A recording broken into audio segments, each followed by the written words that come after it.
শুরু করছি সরকার ভাই উপন্যাসের দ্বিতীয় পর্ব। লিখেছেন কায়নাত খান কবিতা। পাঠ করছি অষ্টাদশী। একটা চোখ আঁকতে কইছিলাম, একটা। খুব উচ্চস্বরে ধমকে ওঠে তানভীর সরকার। চেয়ারে হেলান দিয়ে বসে আছে সে। আঙুলে ধরা আধা পোড়া সিগার থেকে ধোঁয়া উঠছে ধীরে ধীরে।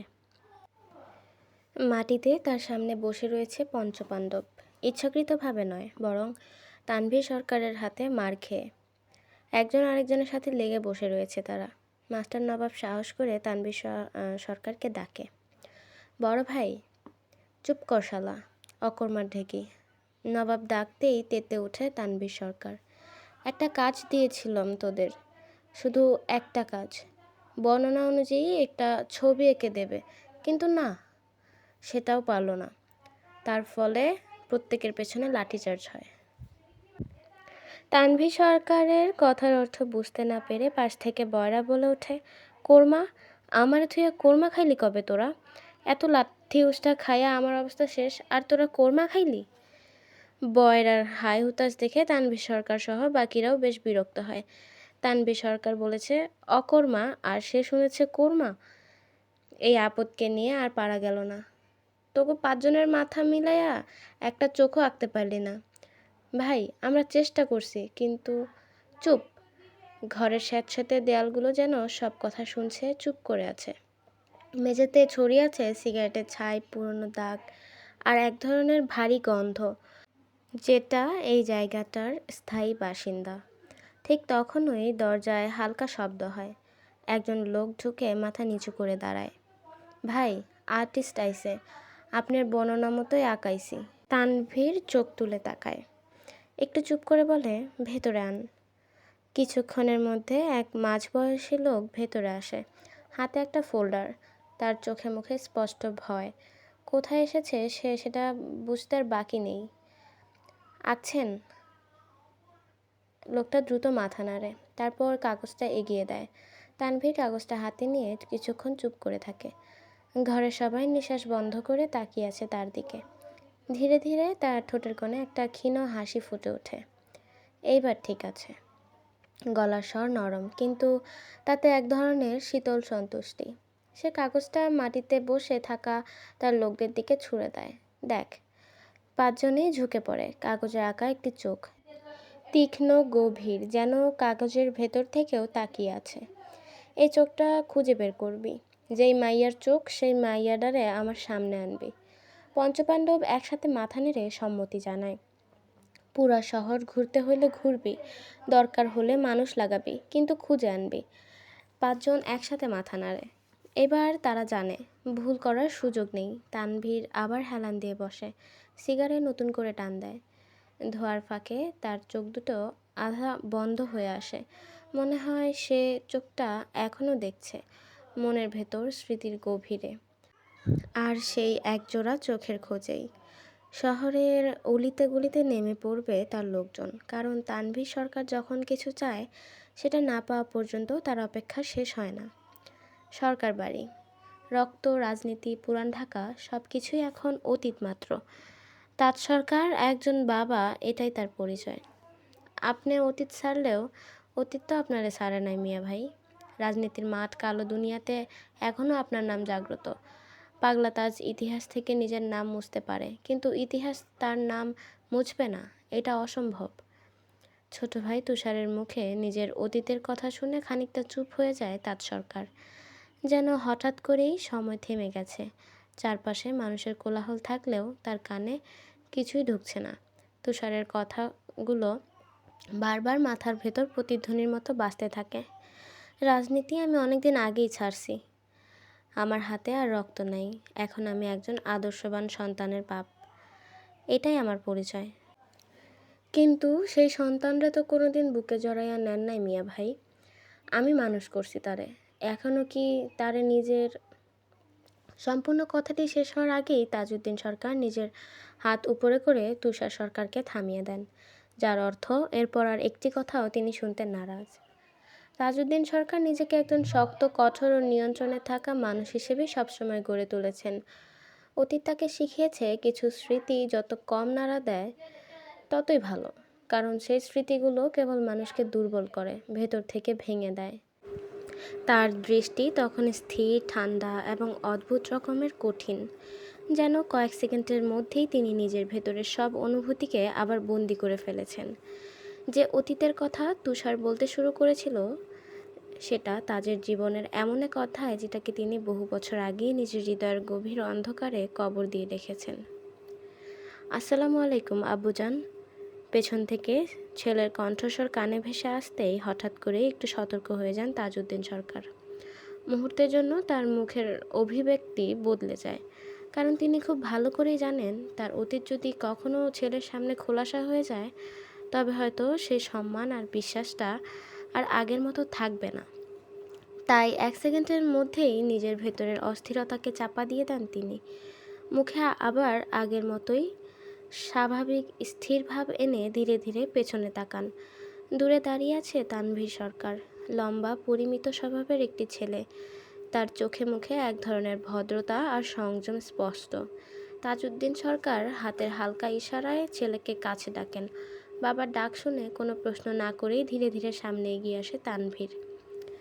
ভদ্রলোকের মতো বাবার সামনে এসে দাঁড়ায়, মাথাটা সামান্য নিচু, চোখে শ্রদ্ধা আর দূরত্বের মিশ্র অনুভূতি। তাজউদ্দিন সরকারের গলা শান্ত, কিন্তু ভিতরে যেন অদৃশ্য একটা দেয়াল সবসময় দাঁড়িয়ে থাকে। নামাজ শেষ? তানভীর মাথা নিচু করেই জবাব দেয়, জি আব্বু। তাজউদ্দিন সরকার হালকা মাথা নেড়ে বললেন, আচ্ছা। কিছু সেকেন্ড নীরবতা নেমে আসে। তারপর তানভীর একটু ইতস্তত করে বলে ওঠে, আব্বু, আমি কি একটু বেরোতে পারি? তাজউদ্দিন সরকার ভ্রু কুঁচকে তাকান। এত রাতে? তানভীর শান্ত কণ্ঠে বলে, আসলে আব্বু, মসজিদে মাওলানা সাহেব আসবেন, ওনার খেদমতটা আমি নিজে করতে চাই। কিছুক্ষণ ছেলের দিকে তাকিয়ে থাকেন তাজউদ্দিন সরকার। তার চোখে এক ধরনের গভীর ভাব, যেন তিনি ছেলেকে যাচাই করছেন। তারপর ধীরে চোখের ইশারায় অনুমতি দেন। তানভীর আর কিছু না বলে মাথা নিচু করে বাবাকে সালাম দেয়। তারপর ধীরে ধীরে সামনে হাঁটা শুরু করে। কিন্তু কয়েক কদম যাওয়ার পর হঠাৎ যেন কিছু মনে পড়ে তার। থেমে গিয়ে আবার পেছনে ফিরে তাকায়। আব্বু। তাজউদ্দিন সরকার তাকান তার দিকে। বলো। তানভীর একটু ইতস্তত করে বলে, আপনি কি আমার সাথে? বাকিটা শেষ হওয়ার আগেই তাজউদ্দিন সরকার মাথা নাড়িয়ে দেন। না, সময় হবে না, চাচাকে সাথে নাও। তানভীর মাথা নত করে বলে, জি আচ্ছা। তানভীর সরকারের জীবনে এই একটাই আফসোস, সে কখনো তার বাবাকে কাছে পায়নি। ছোটবেলায় মা মারা যাওয়ার পর থেকেই যেন তার পৃথিবীটা বদলে যায়, সেই সাথে বদলে যায় তার বাবাও। তাজউদ্দিন সরকার ধীরে ধীরে এমন একজন মানুষ হয়ে ওঠেন যাকে বাইরে থেকে সবাই শক্ত, প্রভাবশালী আর অটল বলে জানে, কিন্তু ভেতরে ভেতরে তিনি নিজেকে এক অদৃশ্য দূরত্বের আড়ালে লুকিয়ে রাখেন। তানভীরের জন্য তখন আপন বলতে থাকে শুধু তার একমাত্র চাচা। চাচা তাকে নিজের কাছে রাখার চেষ্টা করেন, খোঁজ খবর নেন, আগলে রাখেন, কিন্তু রাজনীতির ব্যস্ততা তার কাছ থেকেও সময় কেড়ে নেয়। তবুও তানভীর কখনো অভিযোগ করেনি। তবু তার জীবন যেন কিছু একটা সবসময় অপূর্ণ থেকে গেছে, কারণ যার মানেই তার কাছে পৃথিবীর অনেক আলোই যেন একটু ম্লান হয়ে যায়। হঠাৎ তাজউদ্দিন সরকার আবার ডাক দেন, তানভীর। তানভীর থেমে যায়। জি আব্বু। তাজউদ্দিন সরকারের চোখ তখন তীক্ষ্ণ। কাল তোমাদের ভার্সিটিতে একটা খুন হয়েছে, ঢাকা ৮ আসনের এমপি প্রার্থীর ছেলে। কিছু জানো এই বিষয়ে? তানভীর এক মুহূর্ত ভেবে শান্তভাবে বললে, তখন আমি আসরের নামাজ পড়ছিলাম আব্বু, তাই সঠিক বলতে পারছি না। তাজউদ্দিন সরকার কিছুক্ষণ চুপ করে থাকেন, তারপর বলেন, ঠিক আছে, যাও, আর ভিপি পদ থেকে যত তাড়াতাড়ি সম্ভব সরে দাঁড়াও। তানভীর মাথা নিচু করে জবাব দেয়, জি আব্বু। তানভীর আবার হাঁটা শুরু করে। হঠাৎ আবার বাবার গলা শোনা গেল, আর শোনো। তানভীর ঘুরে তাকায়। জি। তাজউদ্দিন সরকার স্বাভাবিক গলায় বলেন, তোমার জন্য কাল মেয়ে দেখতে যাব, রেডি থেকো। এক সেকেন্ডের জন্য তানভীর চোখ হালকা বিস্ময় খেলে যায়, কিন্তু পরক্ষণে সেটা চাপা দিয়ে ফেলে। জি আব্বু। এরপর আর কিছু না বলে চুপচাপ বাড়ি থেকে বেরিয়ে যায় তানভীর সরকার। তার চলে যাওয়ার দিকে স্থির দৃষ্টিতে তাকিয়ে থাকেন তাজউদ্দিন সরকার। বাবা আর ছেলের মাঝে এমন এক অদৃশ্য দূরত্ব তৈরি হয়ে গেছে, যেটা হয়তো কেউ ইচ্ছে করলেও সহজে ভাঙতে পারবে না। তাজউদ্দিন সরকার জানেন এই দূরত্বটা তিনি তৈরি করেছেন, কিন্তু এখন আর চাইলেও হয়তো সেই দেয়াল ভেঙে ফেলা তার পক্ষে সম্ভব নয়। এ বাপের ভাই, আয় মাল খাই। তুষার সরকার খুব কড়া চোখে তাকায় তানভীর সরকারের দিকে। সেই দৃষ্টিতে রাগ নয়, বরং এক ধরনের অস্বস্তিকর বিস্ময়। বাবার সামনে যে ছেলেটা একেবারে ননিচোরা গোপাল, বাবা চোখের আড়াল হতেই সে যেন সাক্ষাৎ যমদূত, বিপজ্জনক এবং অচেনা। তুষার তানভীরের কাঁধে হাত রেখে নিচু স্বরে বলে, কালকের খুনটা তুই করছস? তানভীর সরকার মাথা নাড়ায়, নির্লিপ্ত ভঙ্গি। না, এটাই তার উত্তর। তুষার তার চোখ দিয়ে সত্যটা টেনে বের করতে চায়, কিন্তু তানভীরের মুখে কোনো রেখাই বদলায় না। সে অবলীলায় বলে, বেটা তুই রাজনীতি করস, গোয়েন্দাগিরি না। পাতি নেতার এসব জেরা আমার ভালো লাগে না। তুষার সরকার আর এক মুহূর্ত দেরি করে না, তানভীর সরকারের কাজ চেপে ধরে। ভাইজান রে গিয়ে কয়ে দিমু, তুই তলে তলে তার কালো দুনিয়ার বেতাল বাদশা। সে সামনে পা বাড়াতেই তানভীর দ্রুত তার ঘাড় চেপে ধরে থামিয়ে দেয়। কণ্ঠস্বর হিমশীতল করে বলে, নির্বাচনে হারতে চাস? তুষার সরকার একটু থমকে যায়, ভ্রুকুচকে জিজ্ঞেস করে, তুই জিতাবি কিভাবে? তানভীরের ঠোঁটে এক চিলতে রহস্যময় হাসি ফুটে ওঠে। ওটা তোর জানার দরকার নাই, এসব সিস্টেমে চলে। কিসের সিস্টেম? নেতারে খ্যাতা দিয়ে গায়েব করার সিস্টেম। তুষার কপাল কুঁচকে বলে, দেখ তানভীর, আমি কিন্তু সৎ নেতা। আইনো বাপের ভাই। তানভীর কথা কেটে দেয়, তার কণ্ঠে বিদ্রুপের তীক্ষ্ণ হাসি। এই সততা একদিন তোরে কবরে না পাঠায়। এক মুহূর্তের জন্য চারপাশের বাতাস ভারী হয়ে যায়। তুষার সরকার বিড়বিড় করে বলে, তবুও আমি 2 নম্বরই করবো না। তাজউদ্দিন সরকারের ভাই আমি, 2 নাম্বারই আমার রক্তে নাই, কিন্তু আমার আছে। তানভীর সরকার হেসে বলে, হইছে, আয় মাল খাই। মাল খাই কি করবি? মাতাল হমু, তারপর দেয়ালে হিসু করমু।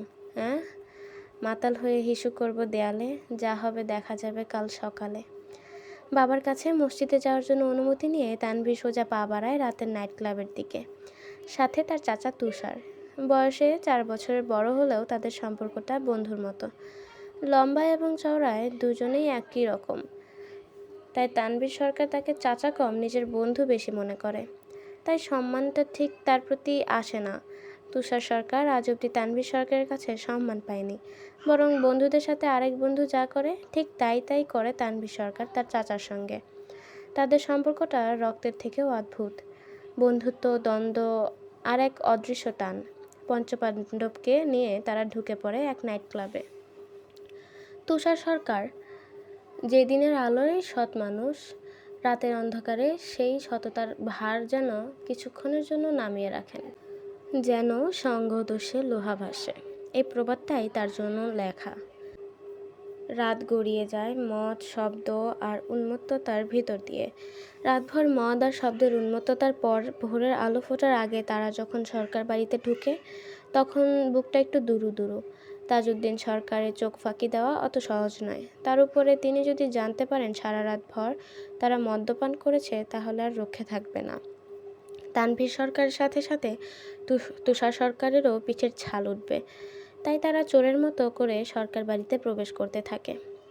দাঁড়াও, একটা গম্ভীর কণ্ঠস্বর ভেসে আসে সরকার বাড়ির বাগান থেকে। দুজনে মুহূর্তে সোজা হয়ে দাঁড়িয়ে পড়ে। এত সকালে কোথা থেকে এলে? আব্বু, মসজিদ থেকে। সারা রাত মসজিদে ছিলে? জি আব্বু। তাজউদ্দিন এগিয়ে আসে, তানভীরের খুব কাছে গিয়ে দাঁড়ায়, তারপর ধীরে ধীরে শুকে দেখে। এইটা কিসের গন্ধ? মদ খেয়েছ? তানভীর সরকার সঙ্গে সঙ্গে মুখে আনে অবাক বিস্ময় ভঙ্গিমা। আস্তাগফিরুল্লাহ, আপনি শুধু শুধু সন্দেহ করেন আব্বু, আমি মদ খাওয়ার মতো লোকই না। ভদ্রলোকের সন্দেহ দূর হলো কি না বোঝা গেল না, তবে তানভীর বেঁচে যায়। সুন্দর মতো তারা ভেতরে যেতে থাকে। তানভীর, জি আব্বু, কাল সকাল 10টায় মেয়ে দেখতে যাব। আজ মেয়ে অসুস্থ, কোথাও যাবেন না কাল। জি আচ্ছা আব্বু। একটু হতাশ হয়ে সরকার বাড়ির ভেতরে যেতে থাকে তানভীর সরকার। সবেমাত্র সে একজনের চোখের মায়ায় পড়েছিল, আর এখনই বিয়ে? মেয়েটাকে খুঁজেও বের করা হলো না তার। তার জোড়া ব্রু, চোখের নিচে তিল, কতই না সুন্দর সে নিজে। চুপচাপ নিজের রুমের দিকে যেতে থাকে সে। এখন কি করবি ভাইয়ের ছেলে? মাল খেয়ে টাল হয়ে ঘুমাবো বাপের ভাই। তারপর বিকেলে মেলায় গিয়ে মেয়ে খুঁজবো। আহারে, কালো বোরখাওয়ালি কি জাদুই না করলো তোরে। কালা জাদু। সারা সকাল কুম্ভকর্ণের মতো ঘুমিয়ে বিকেল হওয়ার একটু আগেই নিজের পঞ্চপাণ্ডব নিয়ে বেরিয়ে পড়ে তানভীর সরকার। আরশিনগর বিশ্ববিদ্যালয় থেকে কিছুটা দূরে মিনা মঞ্জিলের পূর্ব দিকের খালি মাঠটায় প্রতি বছর মার্চ মাসের শুরু থেকে ২৬শে মার্চ অবধি মেলা চলে। ১৯৯৬ সালের আকর্ষণের আরেক স্থান ছিল মেলা, এবং মেলার প্রধান আকর্ষণ ছিল মেয়ে মানুষ। পঞ্চপাণ্ডবের মেলা দেখতে যাওয়ার মূল আকর্ষণ ছিল মেয়ে মানুষ দেখতে যাওয়া। তাই তারা মেলায় না গিয়ে বিশ্ববিদ্যালয়ের সামনে বসে ভিড় জমায়। শালা একটা মেয়ে কপালে জুটে না। ফাঁকা রাস্তার মাঝে বসে বসে আফসোস করতে থাকে কাইল্লাচোরা। সবার প্রেম হয়, কিন্তু তার কেন হয় না? এই হিসাব সে আজও মিলাতে পারেনি। মেলাতে যখন সবাই জোড়ায় জোড়ায় ঘুরছিল, কাইল্লাচোরার বুকে তখন আগুন জ্বলে ওঠে। তোরে দেখাই তো মাইয়ারা ভয় পায়। প্রেম করবো কখন? কানার বাচ্চা, তোর আরেক চোখ তুললাম মার্বেল খেলমো। তানভীর সরকার খুব কড়া নজরে তাকায় তাদের দিকে। তারপর রাস্তার মাঝেই একটা কাঁচা কামচি নিয়ে দাঁড়িয়ে পড়ে। এদের মেয়েগিরি আর গেল না। এত মার খেয়েও এদের শিক্ষা আর হলো না। তানভীর সরকার যখনই ঠিক করে তার হাতে থাকা কমচি দিয়ে প্রত্যেকের পিঠের ছাল তুলবে, ঠিক তখনই একটা মেয়েলোকের কণ্ঠস্বর ভেসে আসে। আব্বে হালা হরসো না কেরে? তানভীর সরকার ঘুরে তাকায়। খোলা জিপে এক তরুণী, চোখে কালো চশমা, পরনে সাদামাটা কামিজ। তার কথা বলার ধরনটা খাস পুরান ঢাকার, কিন্তু চালচলন একদম নায়িকা শাবনূরের মতো। আব্বে বয়রা নাকি রে? গাড়ি কি তোর উপরে উঠামু? তানভীর সরকার স্থির হয়ে তাকিয়ে থাকে কিছুক্ষণ। মেয়েটার চোখে ভয় নেই, আছে তেজ। অবিশ্বাস্যভাবে তানভীর রাস্তা ছেড়ে দেয়। জিপটা ধীরগতিতে ভেতর ঢুকে পড়ে। তানভীর একা দাঁড়িয়ে বিড়বিড় করে বলে, বেয়াদব জানি কোথাকার। মাইয়া মানুষ হইব ভদ্র সুশীল, তা না, আস্তে একটা বেয়াদব, আস্তে একটা ধানি লঙ্কা। আয়েশার উপরে বেশ রাগ ঝাড়তে থাকে তানভীর সরকার। তার ধারণা অনুযায়ী মেয়ে মানুষ হবে তার কালো বোরখাওয়ালির মতো, ভদ্র শান্ত, কিন্তু এ একদম উল্টো, অভদ্র উচ্ছৃঙ্খল। তানভীর সরকারকে খেপে যেতে দেখে মাস্টার নবাব এগিয়ে আসে। এখন রাগলে চলবে না, মাথা ঠান্ডা রাখতে হবে। সে আরশিনগরে সব থেকে বেশি ঠান্ডা এবং ভদ্র স্বভাবের লোক হিসেবেই পরিচিত। রাগ বাইরে আসলে মানুষ তার আসল রূপের ধারণা পেয়ে যাবে, যেটা তানভীর সরকার কখনোই চান না। বড় ভাই, কি আয়েন না মেলাতে যাই? হইবারও তো পারে আপনার কালো বোরকাওয়ালি যার জোড়া ব্রু এখানেই আছে। নবাবের কথা শুনে নিজেকে শান্ত করে তানভীর সরকার। এখানে আসার তার মূল উদ্দেশ্যই হলো অপরিচিতাকে খোঁজা। মাঝে এই কালো চশমাওয়ালি এসে বাগড়া দিয়ে দিল। নিজের রাগ নিয়ন্ত্রণ করে আবারও হিরো মোড অন করে মেলাতে যেতে থাকে তানভীর সরকার, সাথে তার পঞ্চপাণ্ডব। আরশিনগরে মাঠটায় আজ অদ্ভুত আলো। বিদ্যুৎ না, হ্যাজাক লাইট। তবু মনে হচ্ছে পুরো মাঠটাই জ্বলছে। হলুদ আলোয় মানুষের পুরো মাঠ আজ আলোকিত। থেকে থেকে মাইকে ভাঙা গলায় হাঁক দিচ্ছে, এই যে ভাই নাগরদোলা, শেষ রাইড। তার পাশ থেকেই কাচের দোকান থেকে খুব জোরে জোরে মেয়েদের ডাকা হচ্ছিল রঙিন কাচের চুড়ি, লাল সবুজ নীল চুড়ি নেওয়ার মতো। পুরোটাই যেন মনোমুগ্ধকর দৃশ্য। তানভীর সরকার এবং তার পঞ্চপাণ্ডব এসে হাঁটতে শুরু করে। চারপাশ ভালোভাবে দেখতে থাকে। হাঁটতে হাঁটতে হঠাৎ করেই একটি উড়ন্ত কাচের কোকা কোলার বোতল এসে তানভীরের বুকে বরাবর লাগে। থমকে যায় তানভীর। প্রচণ্ড বিরক্ত নিয়ে সামনে তাকাতেই দেখে বেয়াদব মেয়েটি। আয়েশা তানভীরকে দেখা মাত্রই আয়েশা অন্যদিকে ঘুরে দ্রুত পায়ে চলে যায়। একদম ভিড়ের মাঝে হারিয়ে যায় সে, যেন তানভীর সরকার তার ছায়াও দেখতে না পারে। আবে গেছিলাম একটু লাইগা, দেখ তো আয়না কি পিছে। আয়েশার কথা মতো পেছন ফিরে তাকায় জান্নাতি এবং কাকুলি। মানুষের ভিড়ে হারিয়ে গেছে তানভীর সরকার। তার চুলও দেখা যাচ্ছে না। না রে পারিসা নাইক্কা, কিন্তু কিন্তু কি? সেদিন আমরা কার্জন হলের সামনে যে খুন দেখছিলাম, এটা ঠিক তার মতো না? ওই সুরমাওয়ালার কথা কস? হ, ওইটাই। না, সুরমাওয়ালা সালমান শাহর মতো দেখতে আসিল। এটা তো পাদের মতো দেখতে। আয়েশার কথায় তার বান্ধবীরা হো হো করে হেসে ওঠে। শেষে কি না এই ছেলেকে পাদের সাথে তুলনা করলো আয়েশা। তাদের কথার মাঝেই জান্নাতি চেঁচিয়ে উঠে বলে, এই আদুরি বন্দুক, আয় আয়। মেলার আরেকটা আকর্ষণের কেন্দ্রবিন্দু ছিল বন্দুক দিয়ে বেলুন ফাটানো। আয়েশা এবং তার বান্ধবীরা চলে যায় সেখানে। আয়েশা কাঁধে বন্দুক তুলে এক চোখ বন্ধ করে আরেক চোখ দিয়ে নিশানা তাক করে বেলুন ফাটাতে লাগে। পরপর সবগুলো বেলুন ফাটায় সে। ফাটানো শেষে বন্দুকের আঘাতে ফু দিয়ে বান্ধবীদের দিকে তাকায়। বান্ধবী এবং বেলুনওয়ালা সহ উপস্থিত সকলেই করতালি দেয় তার জন্য। দেখছিস নাকি, একটা বেলুনও বাকি নাই, সবগুলাই বংশ শেষ। ঠিক রে পারিসা, তোর তো কামালই আলাদা। বুঝতে হইব, খানদানি বংশের মাইয়া আমি, এর তো কোনো ব্যাপার হইল। বান্ধবী সহ যখন সকলে আয়েশার তারিফ করতে ব্যস্ত, ঠিক তখনই রেশমি চুড়িওয়ালা হাঁকডাক শুরু করে দেয়, যেন এখনই সব চুড়ি শেষ হয়ে যাবে। আয়েশা এবং তার বান্ধবীরা চুড়ি দেখতে চলে যায়। বেশ কিছু চুড়ি দেখতে দেখতে লাল টুকটুকে রেশমি চুড়ি আয়েশার খুব মনে ধরে। সে চুড়িগুলো হাতে পরে বান্ধবীদের উদ্দেশ্যে বলে, কেমন লাগছে আমাকে? ঠিক তখনই বাতাসে একটি কণ্ঠস্বর ভেসে আসে, চুতমারানি। রাগে পেছনে ফিরে তাকায় আয়েশা। পেছনে ফিরে দেখে কিছুক্ষণ আগে যার ড্রেস নষ্ট করেছিল সেই যুবকটি তার সাঙ্গপাঙ্গ নিয়ে তাদের খুব কাছ থেকে হেঁটে চলে যাচ্ছে এবং যাওয়ার সময় তাকে চুতমারানি বলে গেল।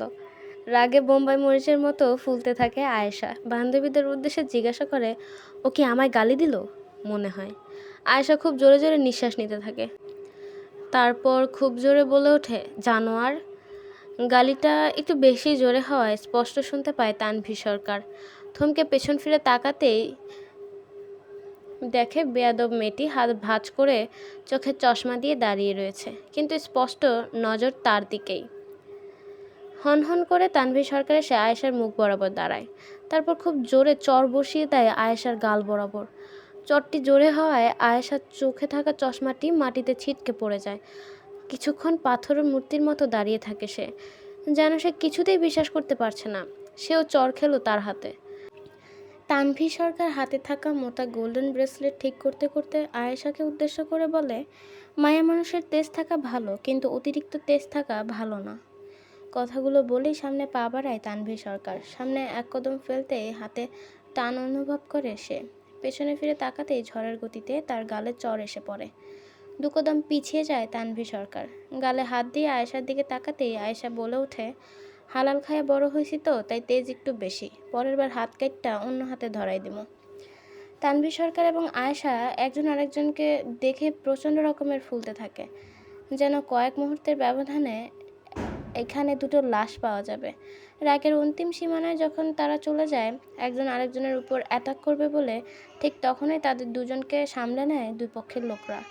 আয়েশাকে তার বান্ধবীরা ধরে টানতে থাকে এবং অপর প্রান্তে তানভীর সরকারকে তার পঞ্চপাণ্ডব মিলে টানতে থাকে। ভাই, রাগ কমান, সবাই জানে আপনি ভদ্রলোক, বড় যদি জানে খবর আছে। তানভীর সরকার কিছু না বলে চুপচাপ পেছনে যেতে থাকে। যেতে যেতে আয়েশাকে উদ্দেশ্য করে বলে যায়, তোরা আমি দেইখা নিমু, জানোয়ার। পুরোটা রাস্তার আগে ফুঁসতে থাকে আয়েশা। জীবনের প্রথম সে চর খেলো, তাও একটা অপরিচিত ছেলের হাতে। আর একটু সময় পেলে হয়তো তাকে খুনই করে ফেলতো সে।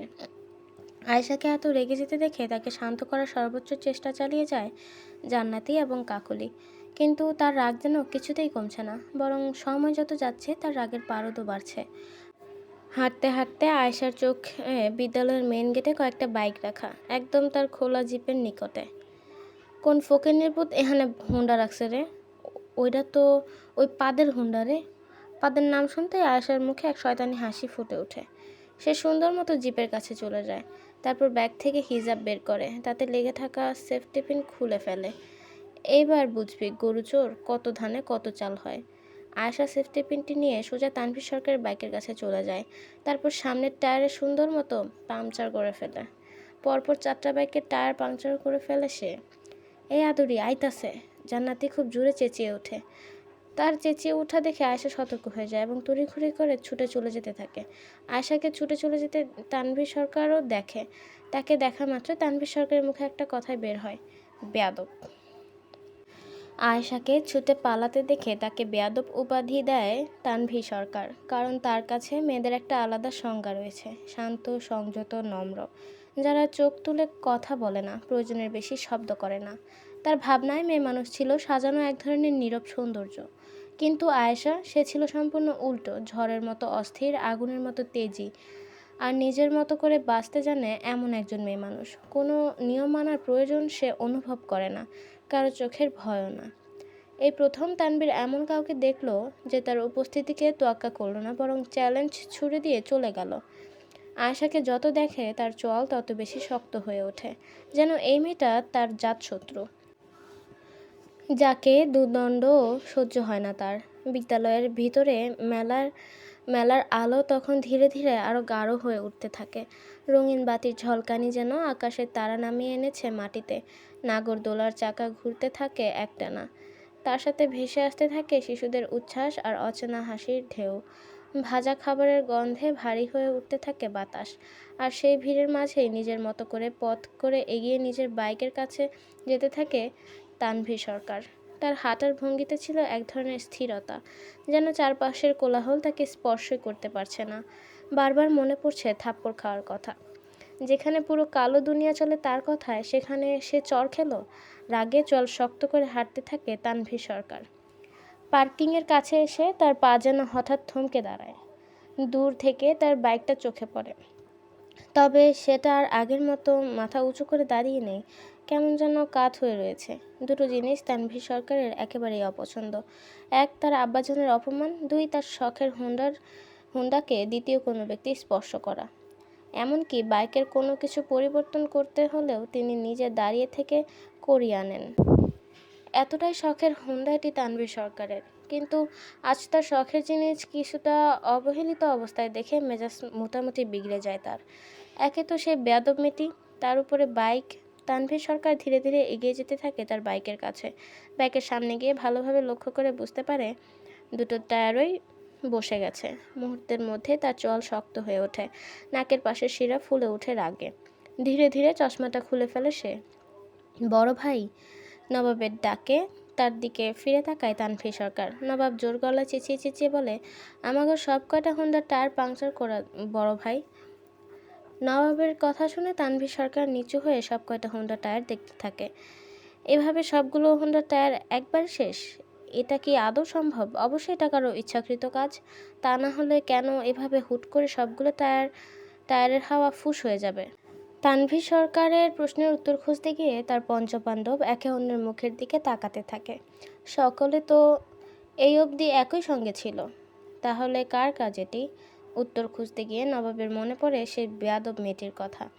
সাথে সাথে পিছন ফিরে তাকিয়ে চেঁচিয়ে ওঠে নবাব, ভাই, ওই সেমডির কাজ, লাল ওড়নাওয়ালি বেয়াদবটা। কথাটা শেষ হওয়ার আগেই তানভীরের চোখে এক ঝলক আগুন জ্বলে ওঠে। সে ধীরে ধীরে মাথা তুলে বলে, কই বেয়াদবটা? নবাব কম্পিত হাতে সামনের রাস্তার দিকে ইশারা করে দেখিয়ে দেয়। মেয়েটি তার খোলা জিপটি নিয়ে ছুটে পালাচ্ছে। স্টিয়ারিংয়ে বসে আছে সেই মেয়েটি, লাল ওড়না বাতাসে উড়ছে, চুলগুলো এলোমেলো হয়ে মুখের পাশে নেচে বেড়াচ্ছে। আর ঠোঁটের কোণে সেই দুঃসাহসী চ্যালেঞ্জ ছুড়ে দেওয়া হাসি, যেন সে জানে ঠিক কী করেছে আর কাকে করেছে। এক মুহূর্তের জন্য সময় থেমে যায়। তানভীরের চোখ স্থির হয়ে থাকে সেই দূরবর্তী দৃশ্যে। এই বেয়াদবরে যদি উচিত শিক্ষা না দিতে পারি, আমিও সরকার ভাই না। সকালবেলা সরকার বাড়ি। বৈশাখের সকালের রোদটা যেন একটু বেশি উজ্জ্বল। হাওয়ার গরমের সাথে মিশে রয়েছে নতুন শুরুর মন মাতানো ঘ্রাণ। গাছের পাতা হালকা দুলে উঠতে থাকে। দূরে কোথাও কোকিলের ডাক, আর মাটির ভেতর থেকে উঠে আসে একরাশ শুষ্ক অথচ জীবন্ত আবেশ। তবে এসবের কিছুই বিন্দুমাত্র পরিবর্তন আনে না সরকার বাড়িতে। রোজকার ন্যায় সরকার বাড়ির সকালটা শুরু হয় এক ধরনের নীরব শৃঙ্খলা দিয়ে, যে নীরবতা শব্দহীন হলেও ভেতরে ভেতরে ব্যস্ততায় ভরা। চাকর বাকররা যে যার মতো নীরব গতিতে কাজে মগ্ন থাকে। সব কিছু চলে নিয়ম মেনে, কোনো তাড়াহুড়া নেই, তবুও থেমে নেই কিছুই। বড় ড্রয়িং রুমে তাজউদ্দিন সরকার প্রতিদিনের মতো কয়েকজন লোক হাতে চায়ের কাপ, সামনে খোলা পত্রিকার ধ্যান লাগিয়ে আরশিনগরের রাস্তা, বাজার, উন্নয়ন সব কিছু নিয়ে আলোচনায় মগ্ন রয়েছেন। এককালে সাবেক প্রধানমন্ত্রী হিসেবে এখনই তার আধিপত্য মোটামুটি রয়েছে আরশিনগরে। তবে তিনি রাজনীতির মাঠ ছেড়েছেন আরও ২১ বছর পূর্বেই। রাজনীতির সাথে তার কোনো লেনাদেনা নেই, কিন্তু বংশগত জমিদার পরিবার হওয়ায় বাবা দাদাদের রেখে যাওয়া সমস্ত সম্পদ মানুষের জন্য দান করেন, যার ফলে প্রতিদিন সকালে তার ড্রয়িং রুমে চলে মানুষের আনাগোনা, যেখানে শুধু সাধারণ মানুষই প্রাধান্য পায়। অপরদিকে বাড়ির ভেতরের এক কোণে তানভীর সরকার আয়নার সামনে দাঁড়িয়ে নিজের পাঞ্জাবির বোতাম লাগাতে থাকে। চোখে সুরমা, চুলে সুন্দর মতো সেট করা, কিন্তু ভেতরে কোথাও যেন অদৃশ্য এক অনিচ্ছা কাজ করতে থাকে তার। তার কালো বোরখাওয়ালির খবর সে এখন অবধি পেল না। সারা শহরে তার চোখের ছবি এঁকে তল্লাশি চালিয়েও সে খুঁজে পায়নি তার রমণীকে। কিন্তু আজ তাকে পুরোপুরি ভুলে গিয়ে মেয়ে দেখতে যেতে হচ্ছে। তানভীর সরকার আর যাই করুক, নিজের জীবন চলে গেলেও বাবার কথার অবাধ্য কখনো হয় না। এটা তার নীতিতে নেই। বেটা মাইয়া দেখতে যাইতেছস, এমনে লটকন ফলের মতো মুখ লটকাইলে হব? তুষার সরকারের কথা শুনে মুখটা আরো গম্ভীর করে তানভীর সরকার হাতে ব্রেসলেট পরতে পরতে দাঁত পিষে উত্তর দেয়, তোর মন চাইলে তুই 24 পাটি বাইর কর বাপের ভাই। সম্মান দে ভাইয়ের ছেলে, সম্পর্কে আমি তোর চাচা লাগে। সম্মান তা আমার থেকে মুড়ি খা বাপের ভাই। এক বুক ভরা নিঃশ্বাস ফেলে নিজের চুল ঠিক করতে থাকে তুষার সরকার। সে ভালো মতো জানে তার ভাইয়ের ছেলে তাকে কখনোই সম্মান দেবে না। তানভীরের জন্য সে চাচা কম, বন্ধু সবার আগে। তুষার এবং তানভীর সরকার যখন রেডি হচ্ছিল, একজন সার্জেন্ট এসে জানায় বড় কর্তা অর্থাৎ তাজউদ্দিন সরকার তাদের নিচে ডেকেছেন। ঠিক 10টায় মেয়ে দেখতে যাওয়ার কথা, সময়ানুবর্তিতায় একদম পাকা তিনি। এখন বের হলে 10টার আগেই পৌঁছে যাবেন, তাই তাদের নিচে ডেকেছেন তাড়াতাড়ি। তুষার এবং তানভীর সরকার একজন আরেকজনের মুখের দিকে তাকিয়ে মাথায় টুপি পরে ভদ্রলোকের মতো বেরিয়ে পড়ে। তাদের দেখে কেউ অনুমানই করতে পারবে না যে গতকাল রাতে মদের সাগরে সাঁতার কেটেছে তারা। তাদের জন্য শুধু একটা কথাই যায়, দিনের বেলায় হাজি, রাতের বেলায় পাজি। তারা দুজনেই জাতে মাতাল, তালে ঠিক। নম্র ভদ্র ছেলের মতো তানভীর সরকার ধীরে ধীরে সিঁড়ি বেয়ে নিচে নামে। নিচে নেমেই সে তার বাবার সামনে দাঁড়িয়ে সম্মান ভরে সালাম জানায়, আসসালামু আলাইকুম আব্বু। তাজউদ্দিন সরকার সালাম গ্রহণ করে সন্তুষ্ট দৃষ্টিতে ছেলের দিকে তাকান। এমন ভদ্র সন্তানই তো তিনি চেয়েছিলেন। কোনো কথা না বলে তিনি হাতের ইশারায় বাইরে যাওয়ার নির্দেশ দেন এবং নিজে এগিয়ে যেতে থাকেন। বাড়ির ভেতরের পরিবেশ তখনও নীরব, শুধু পদচারণার শব্দ ভেসে আসে। কিন্তু হঠাৎই পেছন থেকে তানভীরের কণ্ঠ শোনা যায়, আব্বু। তাজউদ্দিন সরকার কোনো উত্তর না দিয়ে তার দিকে ফিরে তাকান। তানভীর সরকার সাহস জুগিয়ে বলে, আব্বু, আমি কি আপনার সাথে এক গাড়িতে? না, চাচার সাথে এসো। নত মস্তিষ্ক হালকা নাড়িয়ে সম্মতি জানায় তানভীর সরকার। সে ভালো মতোই জানে তার আব্বু তাকে কখনোই কাছে ডাকবে না, তার সাথে বসাবে না, তার মাথায় হাত রাখবে না। এই এক জায়গায় তার সারা জীবনের আফসোস। মা মারা যাওয়ার পর থেকে তানভীর সরকারের বাবাও কেমন যেন পর হয়ে যায়, তার থেকে দূরত্ব বজায় রেখে চলে, তাকে কখনোই কাছে ডাকে না। 7 বছর বয়স থেকে তানভীর এসব দেখেই বড় হয়েছে। তার বাবা তার নয়, তাকে ধরা, ছোঁয়া আর শরীরে ঘ্রাণ অনুভব করা কোনো কিছুই তানভীর সরকারের নসিবে জোটে নেই। কাঁধে কারো হাত অনুভব হতেই পেছনে ফিরে তাকায় তানভীর। তুষার সরকার এসে তাকে জড়িয়ে ধরে, চাচাও কিন্তু বাপের মতোই হয় ভাইয়ের ছেলে, কিন্তু সম্মান তুই পাবি না বাপের ভাই। তুষার সরকার হালকা হেসে ওঠে, কিন্তু ভেতরে ভেতরে এক নীরব যন্ত্রণা তাকে কুরে কুরে খেতে থাকে। তানভীর সরকারকে সে নিজের হাতে মানুষ করেছে ঠিকই, কিন্তু বাবার জায়গা কখনো নিতে পারেননি। হয়তো বয়সের ব্যবধান খুব বেশি নয় তাই, কিন্তু তাদের বন্ধুত্বটা খুবই প্রখর, যেখানে এক ফোঁটাও খাদ নেই। তুষার সরকার বারবার নিজের ভাইকে বুঝিয়েও বোঝাতে পারেননি। রাজনীতিতে তার প্রাণপ্রিয় স্ত্রীকে কেড়ে নেওয়ার সাথে সাথে তাকে করে গেছে হৃদয়হীন এক মানব, যার মন বলতে কিছু নেই আর না রয়েছে ছেলের প্রতি ভালোবাসা। হয়তো তানভীর সরকারের নসিবে বাবার ভালোবাসার ছিটে ফোঁটাও নেই, তাই তানভীর সরকারও নিজের অনুভূতিগুলো লুকিয়ে রাখেন, কারণ সে জানে বাবা নামক মানবটি তার আপন নয়। পুরান ঢাকার সরু আঁকাবাঁকা রাস্তাগুলো দিয়ে ধীরে ধীরে এগিয়ে যেতে থাকে তানভীর সরকারের গাড়ি। সামনে তাজউদ্দিন সরকারের গাড়ি। দুপাশে পুরনো ইটের দালান, কোথাও ঝুলে থাকা বারান্দা, কোথাও রংচটা দেয়াল, তবুও সব কিছুর ভেতরে এক অদ্ভুত জীবন্ত ছন্দ। রাস্তা জুড়ে মানুষের ভিড়, রিকশার টুংটাং শব্দ, মাঝে মাঝে ভেসে আসতে থাকে ভাজা পোড়ার গন্ধ। সব মিলিয়ে যেন এক ব্যস্ত পুরনো শহরের নিজস্ব গল্প।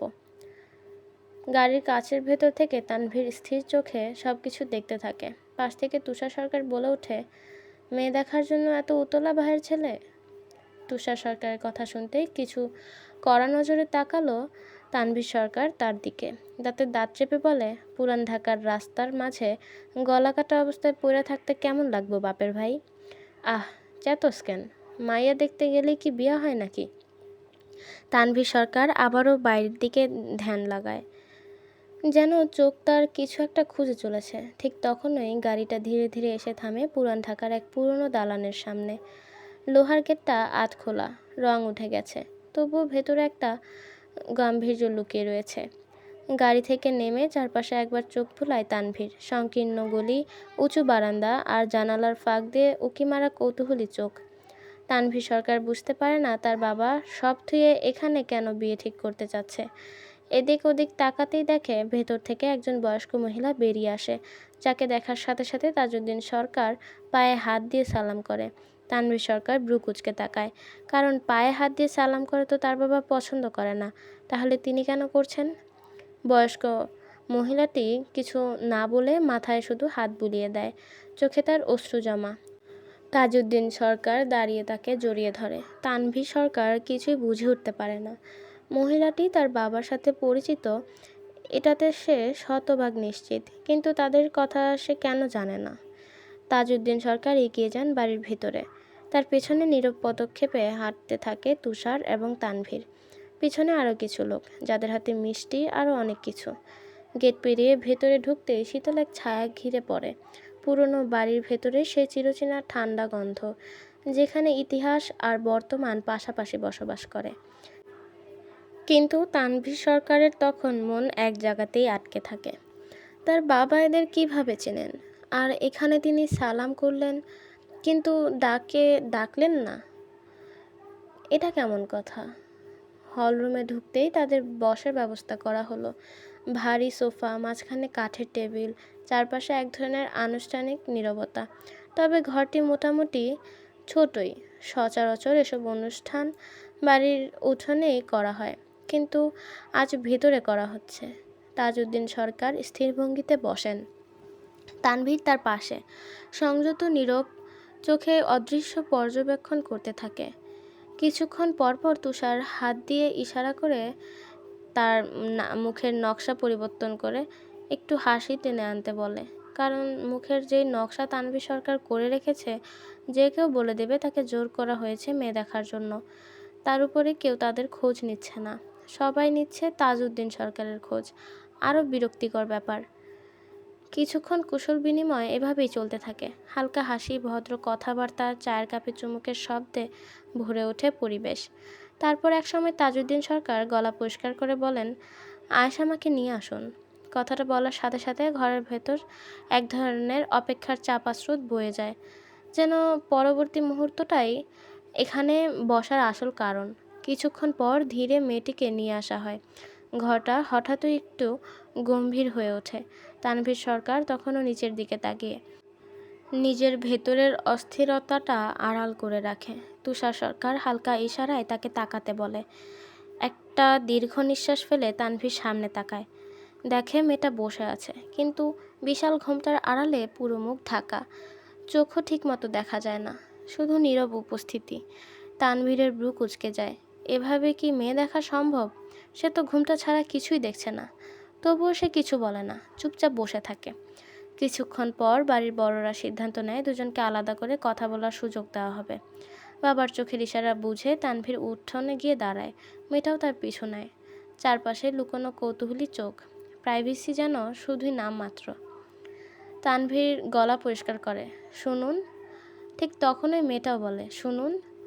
দুজনেই থেমে যায়।